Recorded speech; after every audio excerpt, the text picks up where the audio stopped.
Thank you, sir. Chairman Risch, Ranking Member Shaheen, and distinguished members of the Senate Foreign Relations Committee. It is my honor to appear before you today as President Trump's nominee to represent the United States as the Deputy Permanent Representative to the United Nations. My experience in business, with nonprofits, in activism, in media, as a cultural critic, as a writer and television and radio commentary, has prepared me well for this role. I spent most of my professional life working to make a positive difference for the American people, including, I have to say, my time spent as an advocate in the media, and most recently as the State Department's spokesperson and public delegate to the United States. Prior to that role, it won't surprise you that I had not considered a career in government, and my opinion of the bureaucracy was mostly negative. Yet within days of becoming the State Department spokesperson, I found out very quickly that my assumptions I had made about those who work for the government were incorrect. Foreign service officers and civil service employees at state made my work possible. I presume our politics were very different, yet the men and women I met were not partisan activists, but patriots determined to serve their country to make sure I was able to do the job that the President appointed me to. My thanks go out to all of them on this day. Of course, President Trump is emblematic of the founder's vision and ideal of leadership, and I'm grateful and moved by the trust he has placed in me for this position. I understand his commitment to our great country, knowing that genuine leadership and reform are needed to maintain our success so that future generations can thrive and know the joy that is being an American.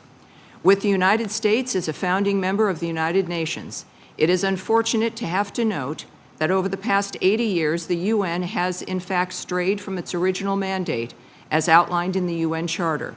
The UN has become bloated, unfocused, and ineffective in solving today's most pressing challenges to global peace and security. To be blunt, it has lost the confidence of the sovereign of our country, the American people. Now is the time for bold reform. Now is the time to get the UN back to basics, as we put it. The UN must return to its core purposes, above all, its founding mission to maintain international peace and security. If confirmed, I look forward to supporting President Trump and Secretary Rubio in their efforts to reform the UN and revitalize U.S. diplomacy, putting the nation's interests first and delivering wins for the American people. It is also vitally important to note that multilateral organizations must remember that they do not exist to manifest themselves as global governing entities. It is the sovereignty of member states which must prevail.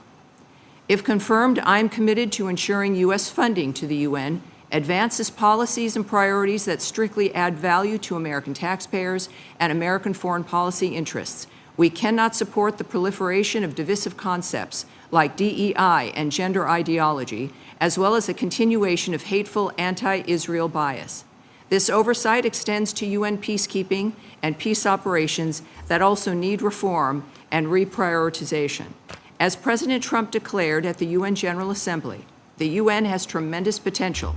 I personally believe that. I believe that the UN is important and must be revitalized so it can continue to serve the people of the United States and the people of the world.